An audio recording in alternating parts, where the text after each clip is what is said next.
Bismillahirrahmanirrahim. Assalamualaikum warahmatullahi wabarakatuh.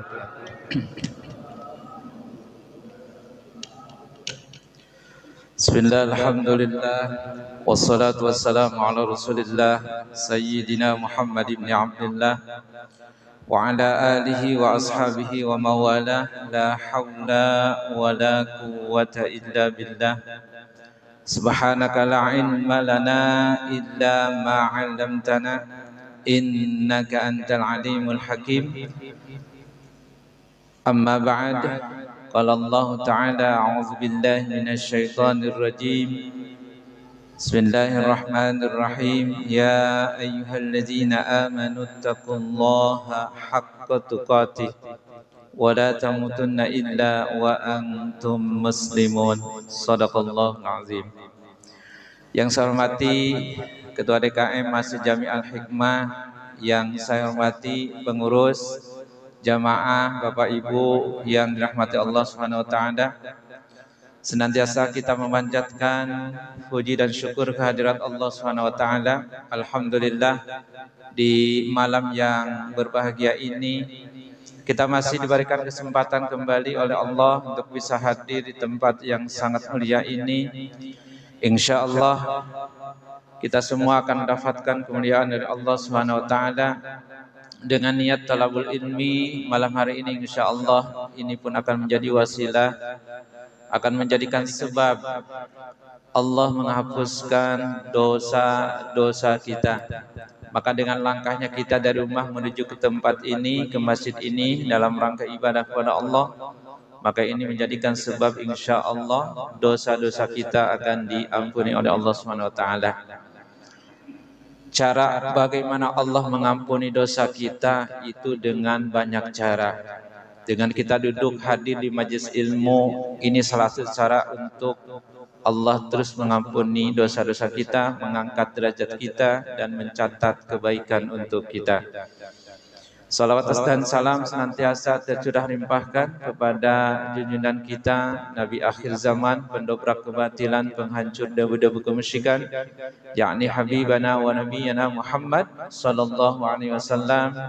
Mudah-mudahan kita semua yang hadir khususnya malam hari ini diakui sebagai umatnya yang taat kepada ajaran agamanya, sehingga kita mendapatkan syafaatnya kelak di yaumil qiyamah nanti. Amin ya rabbal alamin. Mumpung kita masih berada di bulan Rajab, mari kita sama-sama perbanyak doa apa yang doa Nabi sampaikan dalam hadis riwayat Imam Ahmad. Allahumma barik lana fi Rajaba wa Sya'bana wa balighna Ramadan. Ya Allah, berkahi kami di bulan Rajab. Ya Allah, berkahi kami di bulan Sya'ban. Ya Allah, sampaikan usia kami kepada bulan suci Ramadan. Ada doa tambahan dari sahabat Nabi sallallahu alaihi wasallam dalam kitab Lataiful Ma'arif. Doa yang sering dibaca oleh sahabat atau sebagian sahabat Nabi ketika mau masuk bulan suci Ramadan. Allahumma sallimna ila Ramadan wa sallim lana Ramadan wa tasallamhu minna mutaqabbala. Doa tambahan kembali dalam hadis riwayat Imam Ahmad, Allahumma ahillahu alaina bil amni wal iman was salamati wal islam wat taufiqi lima tuhibbu wa tarda rabbuna wa rabbukallah. Mudah-mudahan kita semua selalu diberikan kesehatan oleh Allah. Insyaallah usia kita Allah sampaikan kembali kepada bulan suci Ramadan yang akan datang. Bapak Ibu yang dirahmati Allah Subhanahu wa taala, baik, kita akan melanjutkan kembali kajian kita mengenai tentang kitab Bulughul Maram. Malam hari ini saya akan mencoba membahas masuk kepada bab sholatil Jum'ati. Bab yang menjelaskan tentang sholat Jumat. Bapak Ibu, sholat Jumat ini diwajibkan untuk siapa? Maka dalam hadis riwayat Imam Bukhari, al-jum'atu haqqun wajibun ala kulli muslimin fi jama'atin. Jadi salat Jumat ini wajib bagi setiap muslim ya secara berjamaah. Mananya adalah bahwa tidak boleh kita meninggalkan kewajiban sholat Jumat ini ya. Kenapa? Karena banyak hadis Nabi yang mengancam kepada kita di saat kita meninggalkan kewajiban sholat Jumat kalau tidak ada uzur. Bagi mereka yang tidak ada uzur kemudian coba-coba meninggalkan sholat Jumat selama 3 kali, 3 kali berturut-turut, maka ancaman Nabi ya, dalam hadis riwayat Imam At-Tabrani, man taraka salasa jumu'atin min ghairi uzrin kutiba minan munafikina. Jadi siapa saja kata Nabi yang meninggalkan 3 kali sholat Jumat tanpa ada uzur. Jadi uzur yang diperbolehkan. Kalau tidak ada uzur, kutiba minal munafikina, maka dia dicatat sebagai golongan orang-orang munafik. Dan ini ancamannya sangat berat, Bapak Ibu. Ya. Terutama kita sebagai laki-laki, dan kalau perempuan mah tidak diwajibkan, ya. Diwajibkan itu bagi laki-laki. Baik, Bapak Ibu yang dirahmati Allah SWT. Wa furidat bi Makkah. Salat Jumat ini diwajibkan di Mekah. Walam takun biha li faqdil adadi. Akan tetapi kewajiban atau diwajibkannya sholat Jumat di Mekah itu Nabi belum melaksanakan kewajiban Jumat tersebut. Kenapa? Lifaqdil adadi. Karena saat itu belum berkecukupan bilangan dari sholat Jumat tersebut. Jadi orang yang mau melaksanakan sholat Jumatnya itu orangnya itu belum banyak, karena memang di Mekah itu penyebaran Islam tidak seperti penyebaran ketika Nabi dakwah di Madinah.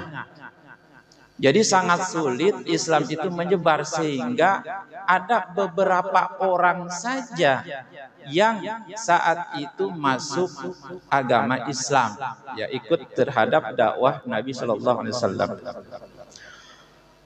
Auli anna syi'araha, atau karena untuk syiar. Wa kana Shallallahu Alaihi Wasallam mustakhfiyan fiha. Dan Nabi Shallallahu Alaihi Wasallam pada saat melakukan sholat di Mekah saja itu masih sembunyi-sembunyi. Jadi walaupun kewajiban sholat Jumat itu diwajibkan di Mekah, tapi saat itu Nabi belum bisa melaksanakan sholat Jumat di Mekah. Maka faktor karena saat itu masih belum banyak di antara sahabat Nabi yang masuk Islam saat itu. Wa awwaluman aqamaha bil Madinati, dan orang yang pertama kali melaksanakan sholat Jumat itu di Madinah qoblal hijrati, sebelum hijrah, yaitu As'ad bin Zararah. Jadi As'ad bin Zararah ini orang yang pertama kali melakukan sholat Jumat di Madinah sebelum Nabi hijrah ke Madinah. Saat itu diikuti dengan bilangan orangnya itu 40 orang yang diikuti oleh orang-orang tersebut. Jadi yang pertama kali melaksanakan sholat Jumat di Madinah itu adalah sahabat As'ad bin Zararah. Biqaryatin, di suatu kampung namanya Naqiul Khadmat. Jadi di suatu kampung namanya Naqiul Khadmat. Alam mailin minal Madinati, jaraknya itu 1 mil dari Madinah. Wa sholatuha afdalul sholawati, dan salat Jumat itu adalah salat yang paling utama, salat yang paling afdal. Bapak Ibu yang dirahmati Allah Subhanahu wa taala, Maka tadi ancaman Nabi Shallallahu Alaihi Wasallam ketika orang meninggalkan 3 kali sholat Jumat tidak ada uzur, jadi meninggalkannya tidak ada uzur, maka dia akan dicatat sebagai golongan orang-orang munafik. Hati-hati ya, Masya Allah. Nah kemudian orang yang dikatakan uzur itu jenis apa saja? Jadi yang dikatakan uzur itu jenis apa saja yang bisa menggugurkan kewajiban mengikuti sholat Jumat tersebut. Baik. Dalam kitab Al-Minhajul Qawim karangan Syekh Ibnu Hajar Al-Haytami dikatakan bahwa ada 5 jenis uzur yang menggugurkan kewajiban sholat Jumat. Yang pertama dalam kitab Al-Minhajul Qawim, pertama hujan yang dapat membasahi pakaiannya. Berarti ini hujannya itu hujan besar gitu ya. Yang kedua dikarenakan turunnya salju. Kalau salju itu kan kayaknya lebih licin dari hujan air ya. Ini kalau memang karena turunnya salju yang terus menerus, maka ini bisa dikatakan uzur ya. Bisa menggugurkan kewajiban mengikuti sholat Jumat tersebut. Kemudian yang ketiga, cuaca dingin baik siang maupun malam. Ini termasuk uzur ya.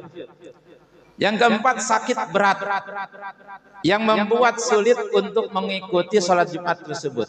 Jadi orang yang sakit yang memang agak sulit untuk mengikuti sholat Jumat itu, berarti ini sakitnya yang memang sakit beneran gitu ya. Bukan hanya sakit flu atau batuk, masih bisa lah kalau batuk.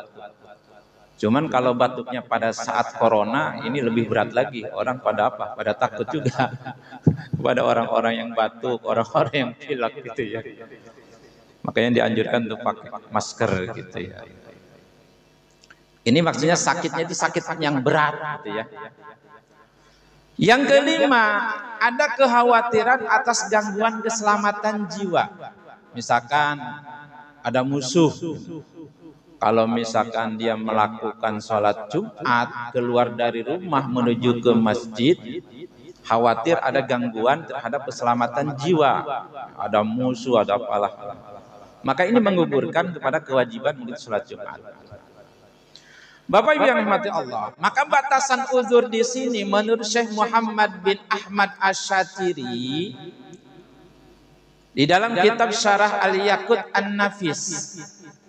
Jadi batasan uzurnya itu kembali kepada 2 kaidah. Jadi kata Syekh Muhammad bin Ahmad Asy-Syatiri dalam kitab Syarah Al-Yaqut An-Nafis, kembali kepada 2 kaidah. Pertama, masyaqqah syadidah. Jadi kaidah pertama itu masyaqqah syadidah, kepayahan yang parah dalam menghadiri Jumat. Ya tadi karena sakit ya, karena sakit. Kemudian batasan uzur yang kedua karena terbengkalainya kemaslahatan. Misalkan seperti para petugas polisi atau misalkan petugas tentara yang menjaga keamanan perbatasan. Kalau misalkan ditinggalkan, khawatir nih musuh menyerang. Nah ini batasan uzurnya yang memperbolehkan orang untuk tidak mengikuti pelaksanaan sholat Jumat tersebut. Jadi 2 kaidah tersebut ya. Pertama masyaqqah syadidah, kepayahan yang parah dalam menghadiri sholat Jumat, bisa karena sakit ya. Kemudian terbengkalainya kemaslahatan, seperti para petugas polisi, petugas misalkan tentara menjaga keamanan perbatasan, atau kepada para perawat, orang-orang sakit di rumah sakit, atau bisa jadi pada para dokter. Misalkan ini mau sholat Jumat, tiba-tiba ada pasien darurat datang. Apakah itu pasien harus ditinggalkan terlebih dahulu? Si dokter langsung ke masjid dulu untuk sholat Jumat. Sedangkan minimalnya yang kita luangkan waktu untuk sholat Jumat berapa lama? Ada setengah jam.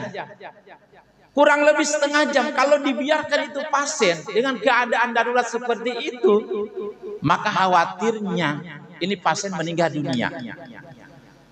Maka tadi batasan uzur yang harus kembali kepada kaidah tersebut, kata Syekh Muhammad bin Ahmad Asy-Syatiri, ketika kejadiannya atau situasi kondisinya seperti itu, maka bagi dokter ya untuk menangani pasien tersebut, maka boleh dia meninggalkan sholat Jumat. Berarti diganti dengan apa? Dengan sholat zuhur. Seperti itu. Baik. Tapi bagi kita yang tidak ada uzur, jangan sekali-kali meninggalkan. Masya Allah.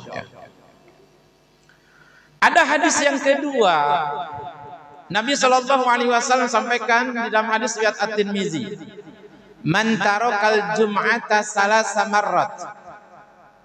Siapa saja orang yang meninggalkan sholat Jumat 3 kali, tahawunan karena menyepelekan atau meremehkan sholat Jumat, taba'allahu ala qalbihi, maka Allah akan menutup hatinya. Tuh, hati-hati. Dalam hadis yang kedua ini dijelaskan oleh Imam Romli dalam satu kitab namanya Nihayatul Muhtaj, mengenai tentang orang yang meninggalkan sholat Jumat 3 kali karena menyepelekan. Ini dikatakan dalam kitab Nihayatul Muhtaj juz 6 halaman 450. Qauluhu man taraka salasa jum'in, barang siapa yang meninggalkan salat Jumat 3 kali, tahawunan karena meremehkan atau menyepelekan, ai bi alla yakuna li uzrin, atau karena dalam arti tidak ada uzur, wala yamna'u min zalika i'tirafihi biwujubiha, pengakuan atas kewajiban Jumatnya itu tidak sampai menghalanginya dari konsekuensi tindakannya itu. Wa anna tarkaha, dan sesungguhnya tindakan meninggalkan salat Jumat maksiatun adalah maksiat. Jadi termasuk kepada maksiat. Jadi orang yang meninggalkan salat Jumat dengan sengaja atau secara berturut-turut sampai 3 kali meninggalkan sholat Jumat tersebut, maka itu dikatakan sebagai maksiat pada Allah SWT. Masya Allah. Wa dhahiru itlaqihi, secara zahir kemutlakannya itu adalah annahu la farqa fi dzalika bainal mutawaliyati wa ghairiha. Tidak ada perbedaan di antara meninggalkannya itu secara berturut-turut atau tidak berturut-turut. Wala'allahu ghairu muradin, bisa jadi bukan karena itu yang dimaksud. Wa innamal muradu al mutawaliyatu, yang dimaksud di sini adalah meninggalkan secara berturut-turut. Yang berturut-turut berarti apa? Jumat kemarin misalkan meninggalkan Jumat, Jumat kemarin lagi meninggalkan Jumat, Jumat kemarinnya lagi meninggalkan lagi. Berarti 3 kali berturut-turut. Maka tauba Allahu ala qalbi, Allah akan menutup hatinya. Subhanallah. Bapak Ibu yang dirahmati Allah Subhanahu wa taala. Terus apa syarat wajib melaksanakan sholat Jumat tersebut? Baik. Dalam kitab Fathul Mu'in dikatakan bahwa syarat wajib melaksanakan sholat Jumat ini ada 7. Dikatakan ada 7. 1, yang pertama Islam. Jadi pertama Islam. Yang kedua akil balik. Berarti kalau anak di bawah usia berapa tahun? Di bawah akil balik, yang belum balik, berarti dia belum ada kewajiban untuk sholat Jumat. Makanya dalam bilangan sholat Jumat menurut Imam Asy-Syafi'i atau mazhab Syafi'i itu bilangan orangnya itu harus dengan 40 orang. Kalau tidak dilakukan dengan 40 orang, maka tidak sah. Ini dalam mazhab Syafi'i. Ada menurut Imam Hanafi. Kalau menurut Imam Hanafi di sini, beliau membolehkan salat Jumat itu dengan 3 orang, maka sah. Ya. Jadi menurut Imam Hanafi membolehkan bahwa sholat Jumat itu dilakukan dengan 3 orang. Berarti 1 imam, 2 makmum. Maka kembali kepada kejadian kemarin 2019 mengenai tentang adanya corona, kan gitu. Sehingga banyak masjid yang kosong, tidak melaksanakan sholat Jumat. Atau ada yang melaksanakannya itu di mana? Di rumah. Dengan 3 orang sudah cukup. Yang penting ada petugas imam, petugas khatib, makmum 2 orang. Itu sudah cukup. Ini menurut Imam Hanafi. Menurut Imam Maliki, bahwa beliau membolehkan sholat Jumat itu diikuti dengan 12 orang. Berarti ini lebih banyak daripada Imam Hanafi. Kalau Imam Hanafi tadi boleh dengan 3 orang, imam 1 orang, makmum 2 orang. Kalau menurut Imam Maliki, boleh sholat Jumat dilakukan dengan 12 orang. Tapi kalau menurut madhab Imam Syafi'i, maka sholat Jumat harus dilakukan dengan bilangan orang 40. Dan bilangan 40 orang ini tidak ada kecilnya. Misalkan ada 40 orang tapi ada 1 anak kecil yang belum balik, maka itu tidak sah. Karena bilangannya belum mencukupi.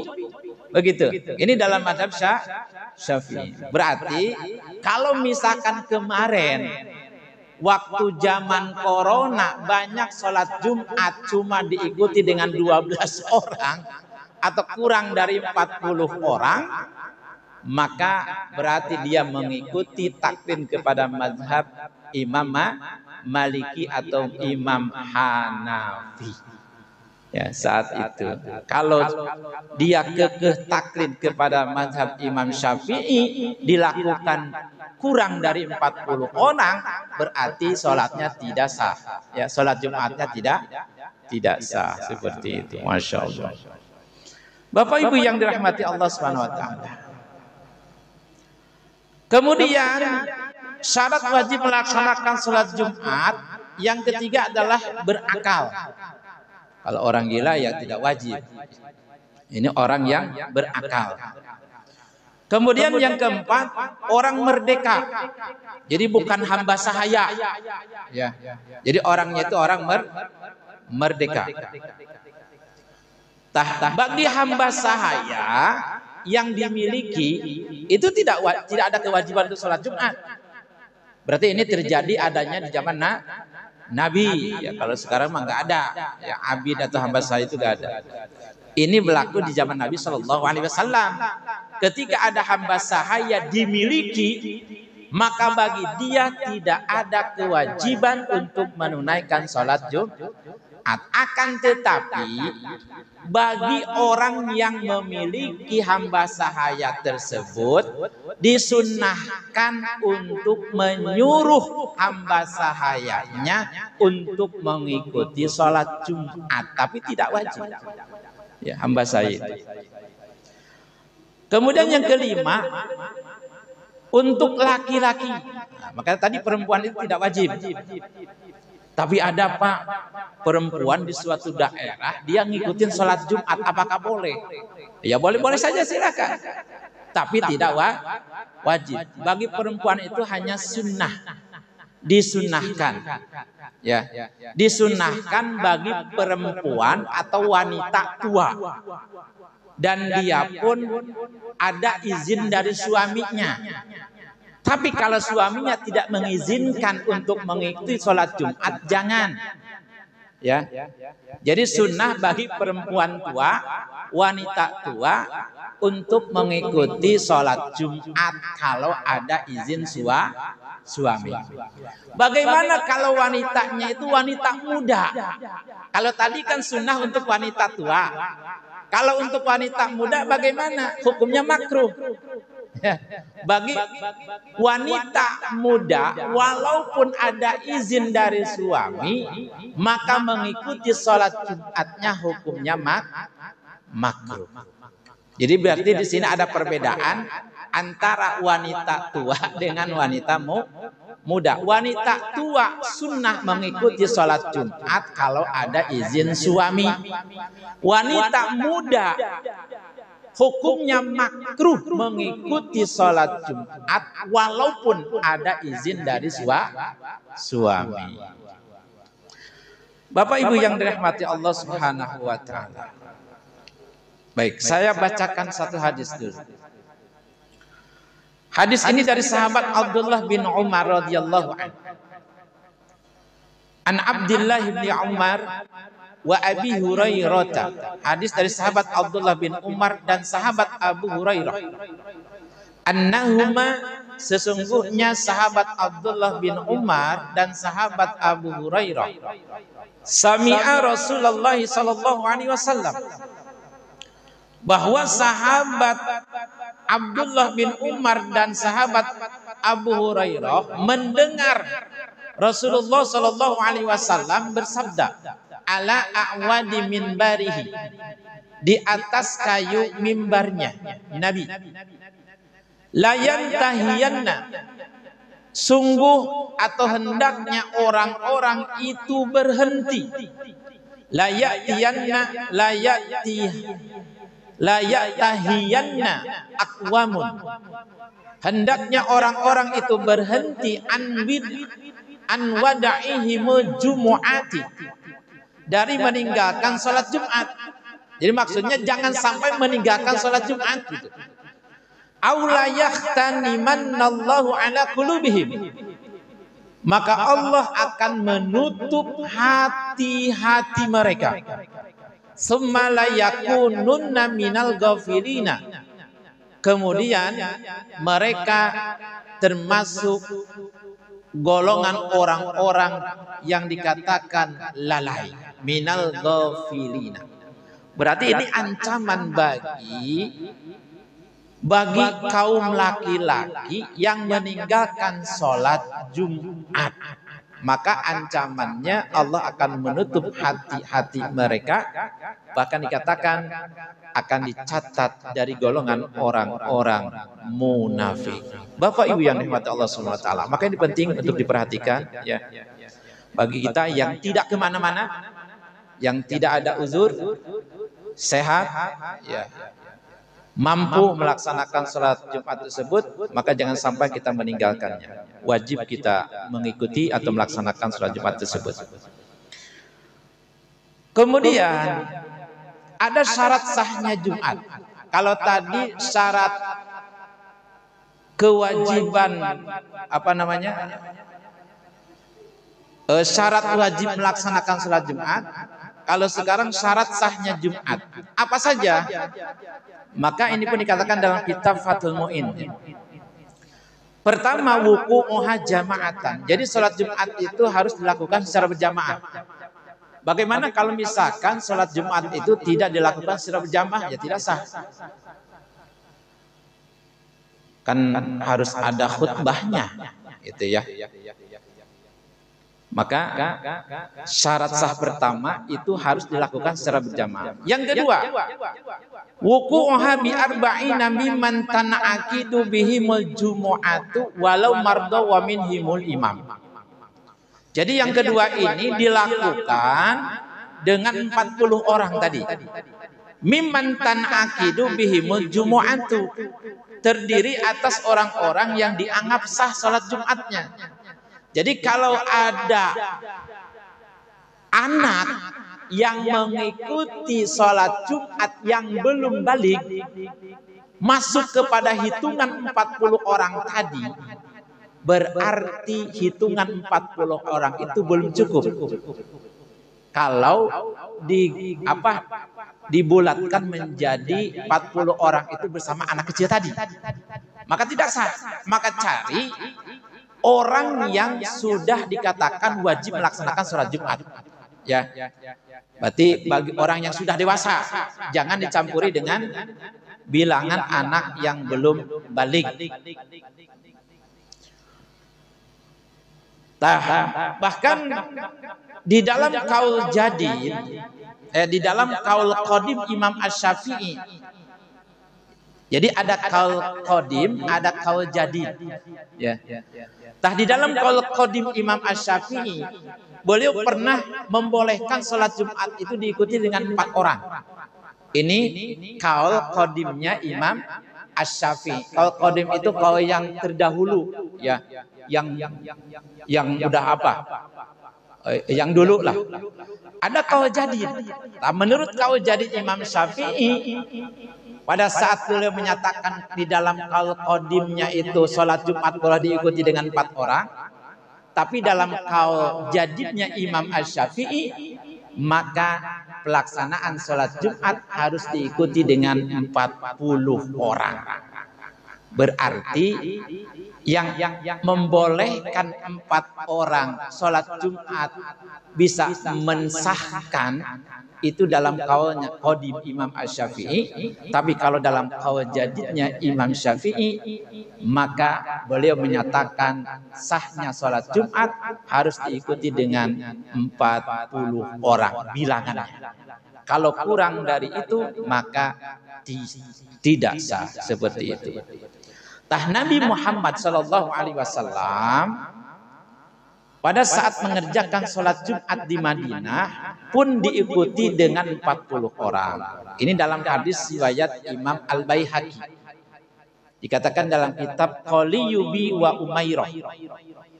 Jadi dalam hadis riwayat Imam Al-Baihaqi dalam kitab Qaliyubi wa Umairah, Nabi Muhammad mengerjakan sholat Jumat di Madinah itu diikuti dengan 40 orang.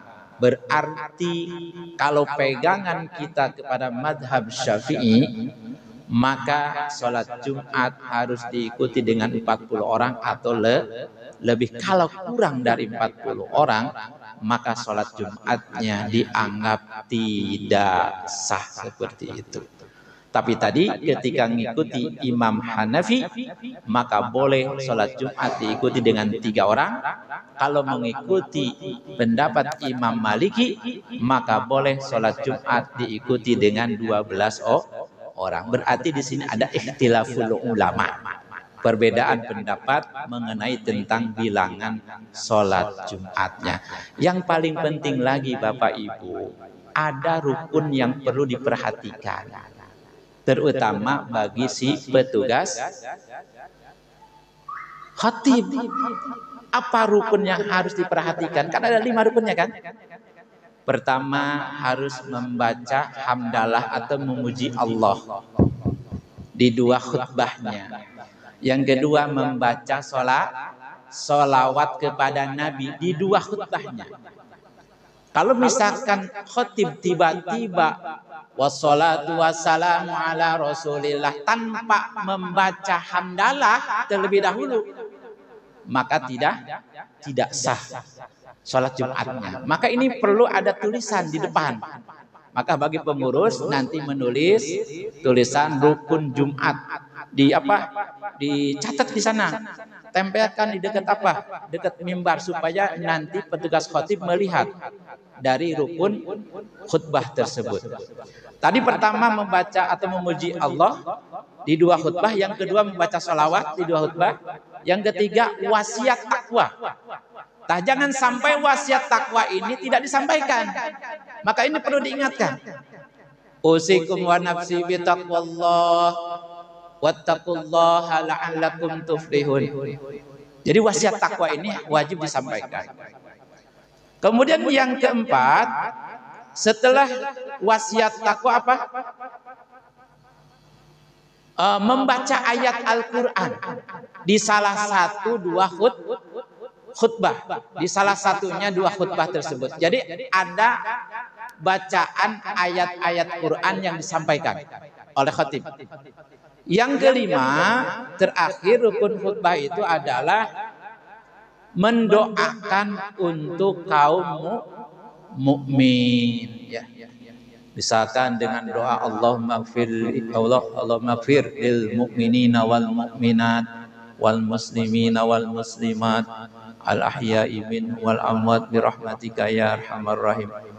Atau ditambahkan dengan doa-doa yang lain, ya. Allahumma ajirna minan nar. Jadi bahkan dalam salah satu kitab itu dikatakan doanya itu harus doa yang hubungannya dengan ukhrawi. Berarti doa dengan hubungan dengan ukhrawi itu seperti doa tadi.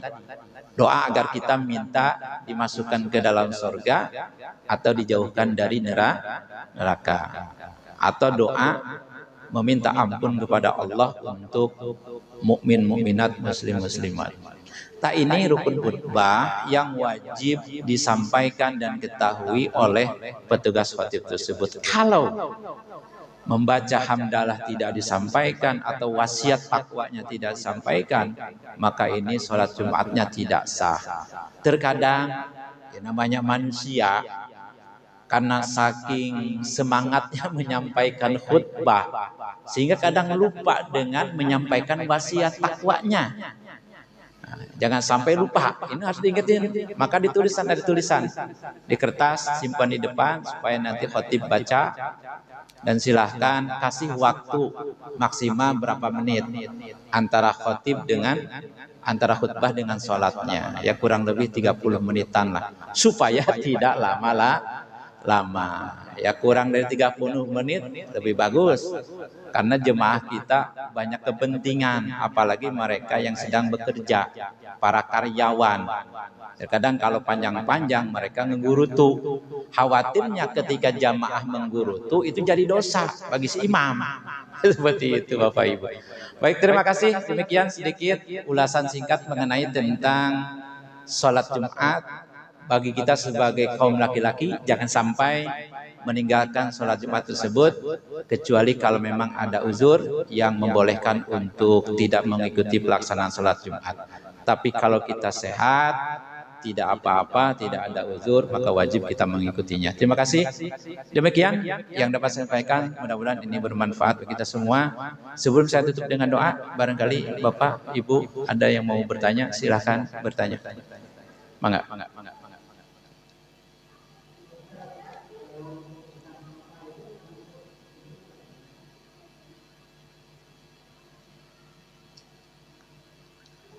Salah satu syarat sah sholat Jumat itu harus orangnya itu bermukim.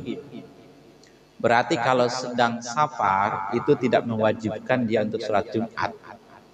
Tapi kalau memang tetap dia mau kekeh ngikutin mau sholat Jumat lebih bagus. Nah, bagi orang-orang yang sedang safar itu tidak diwajibkan untuk mengikuti sholat Jumat. Itu Pak Haji ya. Jadi boleh diganti dengan apa? Dengan sholat zuhur, ya, kalau memang sedang dalam perjalanan jauh seperti itu.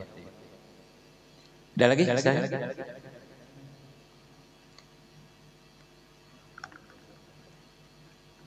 Bangga.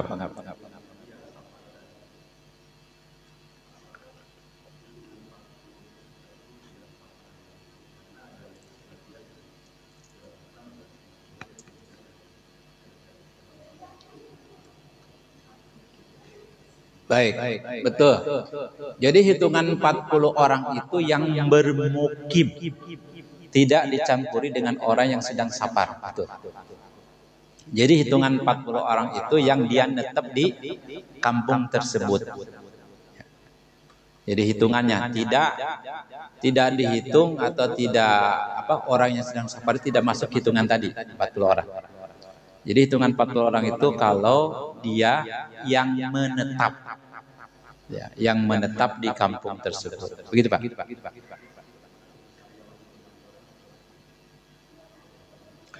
Yang penting ketika orang tempatannya sampai hitungannya 40 orang itu sudah sah.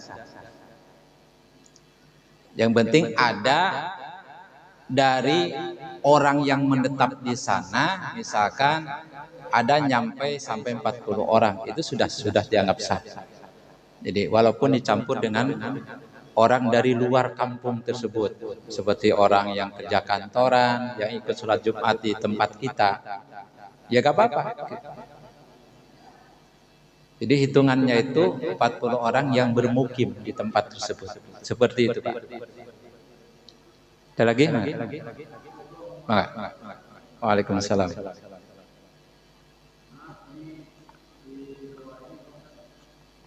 Mangga.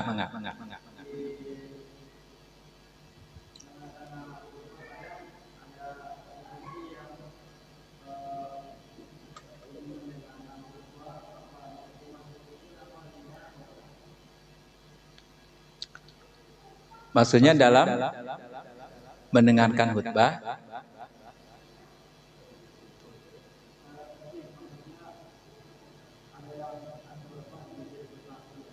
Oh, baik. Ketika khatib sedang menyampaikan khutbahnya, maka bagi jemaah wajib mendengarkan. Jangan dibarengi dengan kegiatan lain, walaupun dengan zikir.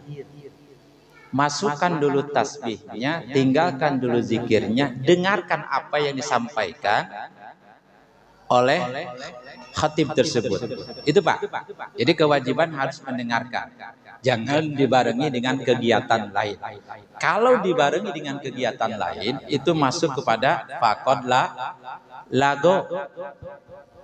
Jadi masuk kepada faqad lago. Lago itu apa? Artinya lago itu apa? Jadi sia-sia. Sia-sia. Maka dengarkan saja. Ikuti mendengarkan apa yang disampaikan oleh seorang khatib. Seperti itu, Pak, ya. Baik, terima kasih. Waktu sudah masuk sholat isya. Demikian, mari kita sama-sama tutup dengan doa kifaratul majlis. Subhanakallahumma bihamdika asyhadu an la ilaha illa anta astaghfiruka wa atubu ilaik. Wassalamualaikum warahmatullahi wabarakatuh.